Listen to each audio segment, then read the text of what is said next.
Embalirira y'ebyensimbi ey'omwaka gw'ebyensimbi ogwa 2025-2026 yali ya busensa 72 mu buwumbi 136. Mu kusoma embalirira eno, omulamwa omukulu gwali gwa kukyusa bya bulimi okuva mu by'obulimi ebyokulya byokka wabula essira liteekebwe ku by'obulimi ebyokutunda.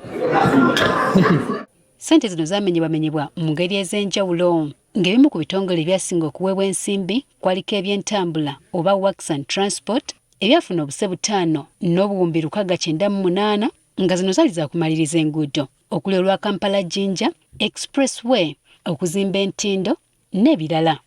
Ebyobulamu byaweebwa obuse 5 mu obuwumbi 87 nga zino zaali za kulongoosa Health Center fo zonna n'eddwaliro ly'e Mulago wamu n'awalala.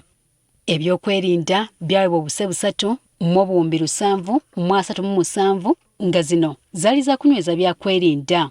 Ebyenkulaakulana byaweebwa obuse 2 mu obuwumbi 43 nga zino zaali za PDM, emyoga n'ebirala. Ebyamakolero byaweebwa akase kamu mu obuwumbi 86 nga zino zaali za kutumbula amakolero g'ebyobulimi ssaako n'ebirala. Ebyenjigiriza byo byaweebwa akase kamu n'obutundutundu 4 nga zino zaali za kuwagira nteekateeka ya UPE ne USE wamu n'enteekateeka endala. Gavumenti yategeeza nga ssente zino bw'ereeya okuzikuŋŋaanya ng'ezijja misolo kumpi ebitundu 6 ku buli 100 nga bwe buse 37 n'obuwumbi 2. Ensimbi ezisigadde zaali za kuggyibwa mu bavujjirizi okuva ebweru w'eggwanga okwewola n'ebirala. Wadde ng'embalirira eno yasooka kuyisibwa nga waliwo essubi lingi, embeera y'ebyensimbi yakyuka wakati mu mwaka. Kino kyawaliriza Paalamenti okuyisa ennyongereza ku mbalirira eno ku nkomerero ya 2025 ng'eno yali yabuse 8 okusobola okuziba ebituli ebyali birabiseewo.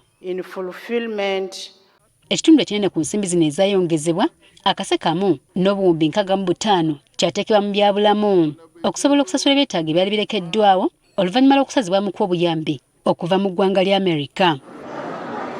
Era ensimbi nnyingi zaateekebwawo okugula ennyonyi empya eza Uganda Airlines nga mwe muli Dreamliner ne Airbus ez'abasaabaze ko n'emigugu awamu n'okwanguyiza pulojekiti z'enguudo ezaali ziyimiridde olw'obutabaawo nsimbi. Okweyongera kw'ensimbi esabibwa wakati mu mwaka wamu n'amabanja gavumenti g'eyina agatannaba kusasulwa agali mu buse 13 n'obuwumbi 8 kizo kireetawo okusika omuguwa mu babaka ba Paalamenti n'ebitongole ebirala ebirondoola ensaasaanya ya gavumenti. Jennifer Kabale, agafeeyo ku Spark TV.